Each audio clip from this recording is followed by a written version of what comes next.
Assalamualaikum warahmatullahi wabarakatuh. Bertemu lagi dengan saya Rido Jonda Putra, nomor induk mahasiswa 17230039, jurusan akuntansi. Ini merupakan video eh, tugas dari mata kuliah Seminar Akuntansi Keuangan dengan dosen pengampu Bapak Febriandi Ananda, SE, MSI. Ini merupakan tugas ke-6 dengan tema Standar Setting Process in Accounting. Di video kali ini saya akan membahas sebuah artikel dengan judul The Impact of Accounting Standard Convergent on Chinese Firm versus Mergers and Acquisition, atau dampak konvergensi standar akuntansi pada merger dan akuisisi perusahaan Cina di luar negeri.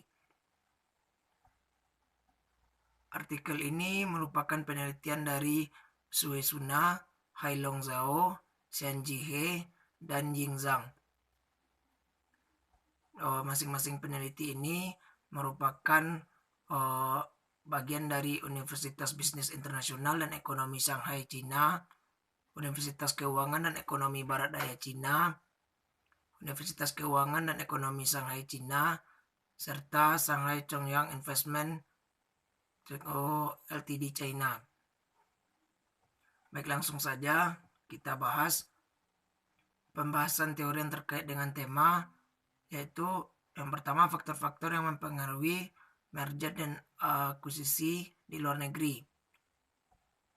Dalam studi empiris yang dilakukan oleh Zhang et al. Tahun 2010, meneliti faktor-faktor yang mempengaruhi tingkat keberhasilan merger dan akuisisi di luar negeri dari perspektif makro dan mikro dengan menggunakan 1.324 transaksi merger dan akuisisi di luar negeri oleh perusahaan-perusahaan Cina.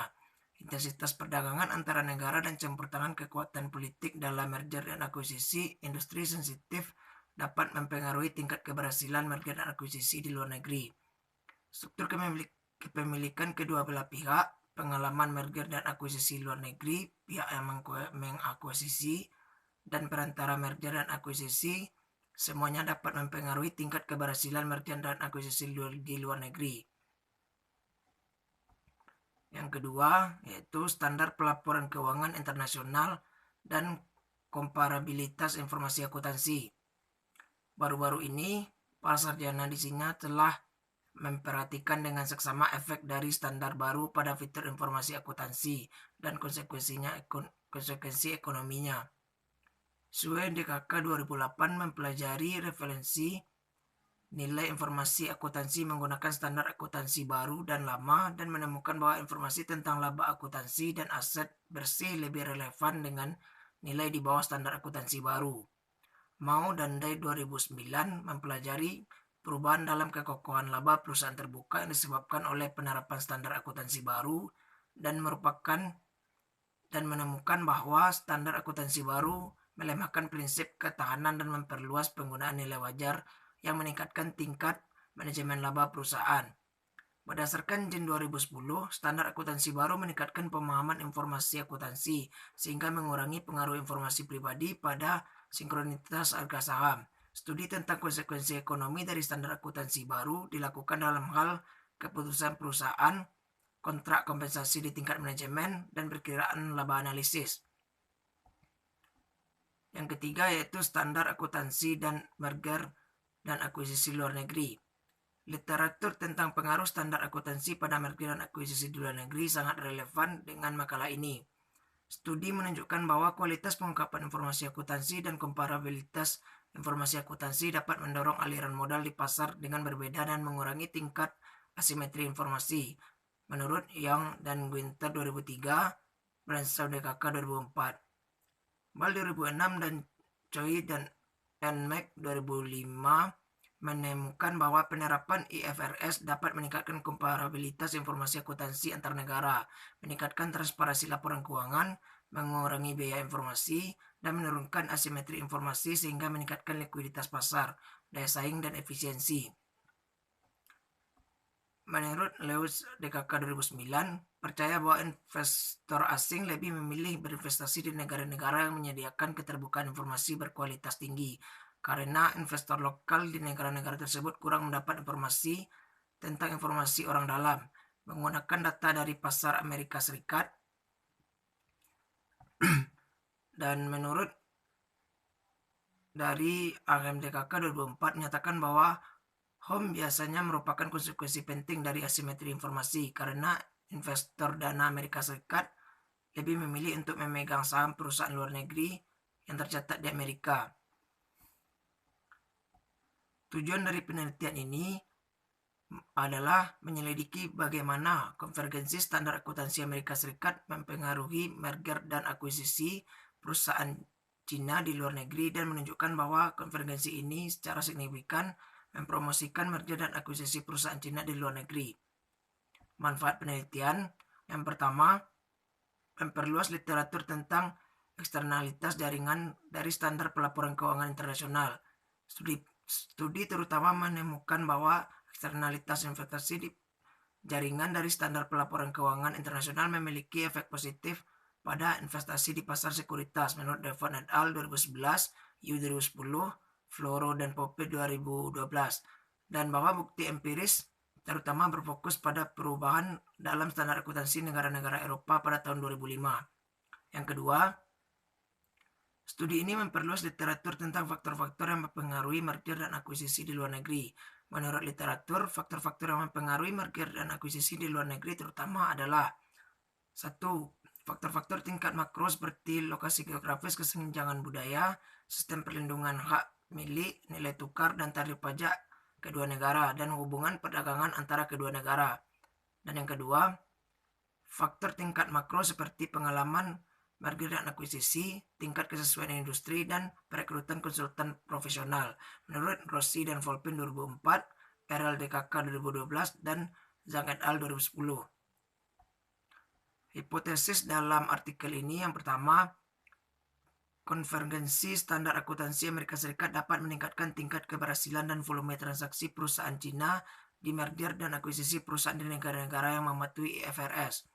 Yang kedua, konvergensi standar akuntansi Amerika Serikat memiliki efek promosi yang lebih signifikan pada merger dan akuisisi perusahaan swasta di luar negeri. Kita lanjut pembahasan yang kedua, yaitu kasus yang dibahas sesuai tema. Jumlah merger dan akuisisi luar negeri yang dilakukan oleh perusahaan-perusahaan Cina telah berkembang pesat. Merger dan akuisisi telah menjadi salah satu jalan utama investasi asing langsung atau FDI di negara ini dan telah mendapat banyak perhatian dari pemerintah. Itu review dan prospek 2011 tentang merger dan akuisisi oleh perusahaan Cina dirilis oleh PricewaterhouseCoopers menunjukkan bahwa merger dan akuisisi perusahaan Cina di luar negeri telah mempertahankan momentum yang kuat dengan jumlah transaksi mencapai rekor 207, pertumbuhan dari tahun ke tahun sebesar 10% dan total nilai transaksi mencapai 42,9 miliar US dollar, pertumbuhan tahunan sebesar 12%. Itu buku kuning ekonomi dunia dirilis oleh Akademi Ilmu Sosial Tiongkok pada tahun 2011 juga menunjukkan bahwa perusahaan Tiongkok sebagai pihak yang mengakuisisi menempati peringkat kedua secara global dalam hal jumlah transaksi dalam merger dan akuisisi. Secara bertahap beralih dari peran pihak yang diakuisisi dari masa lalu menjadi pihak yang mengakuisisi. Untuk mengurangi tekanan apresiasi renminbi, mengamankan pasokan energi, dan meningkatkan industri, pemerintah Cina mendorong perusahaan yang memenuhi syarat untuk mengembangkan investasi luar negeri. Laporan Kongres Nasional ke-17 Partai Komunis Cina dengan jelas mengusulkan Go Global, strategi yang telah menjadi bagian penting dari strategi nasional dan kebijakan nasional untuk pembangunan jangka panjang. Pembahasan selanjutnya yaitu objek penelitian atau sampel penelitian. Dalam makalah ini, peristiwa merger dan akuisisi perusahaan Cina di luar negeri dari Januari 2002 hingga Desember 2016 digunakan sebagai sampel awal. Sampel ini diambil dari database merger dan akuisisi Global Thomson Reuters atau perusahaan data sekuritas dan dilengkapi dengan data investasi luar negeri dari China Research Data Service Platform. Untuk sampel kami memilih transaksi merger dan akuisisi luar negeri di mana perusahaan yang mengakuisisi berasal dari Cina daratan dan perusahaan target berasal dari negara atau wilayah lain. Karena efek dari peningkatan konvergensi standar akuntansi pos Amerika Serikat pada keberhasilan atau kegagalan dan efisiensi merger dan akuisisi di luar negeri sedang dipelajari. Makalah ini hanya berfokus pada perubahan signifikan dalam aktivitas merger dan akuisisi oleh perusahaan Cina sebelum dan setelah 2007 di negara-negara yang telah menerapkan IFRS. Yang keempat yaitu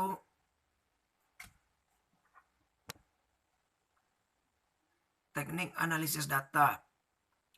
Teknik analisis data dalam makalah ini adalah model Logit dan model Tobit. Model Logit, value of trend menunjukkan jumlah transaksi merger dan akuisisi yang dinyatakan dalam jutaan US dollar. Dalam kasus merger dan akuisisi yang berhasil, value of trend adalah jumlah sebenarnya dari transaksi merger dan akuisisi. Dan dalam kasus merger dan akuisisi yang gagal, value of trend adalah 0. Value of trend adalah variabel berkelanjutan yang dibatasi di salah satu ujungnya. Dalam model ini, mengambil nilai logaritmik value of trend untuk meningkatkan kelancaran data dan dilambangkan dengan ln value of trend. Model Tobit itu IFRS berfungsi sebagai indeks pengukuran konvergensi standar akuntansi Amerika Serikat. China telah menyatukan standar akuntansi dengan standar pelaporan keuangan internasional sejak tahun 2007. Oleh karena itu, jika transaksi merger dan akuisisi terjadi setelah 2007, IFRS adalah 1 dan 0 sebaliknya. Dan yang terakhir yaitu hasil penelitian. Secara khusus, penelitian ini menemukan bahwa baik probabilitas keberhasilan dan nilai transaksi meningkat secara signifikan di negara yang menerapkan standar pelaporan keuangan internasional atau IFRS sebelum tahun 2007. Hasil ini menunjukkan bahwa konvergensi standar akuntansi Amerika Serikat dapat meningkatkan komparabilitas informasi akuntansi antara China dan negara lain yang telah mengadopsi IFRS. Selain itu, penelitian ini menemukan bahwa dampak konvergensi standar akuntansi Amerika Serikat pada pengakuisisi badan usaha milik negara BUMN lemah. Oke, mungkin itulah hasil dari presentasi saya kali ini. Kalau ada salah dan janggal, saya mohon maaf. Saya sudahi dengan Assalamualaikum warahmatullahi wabarakatuh.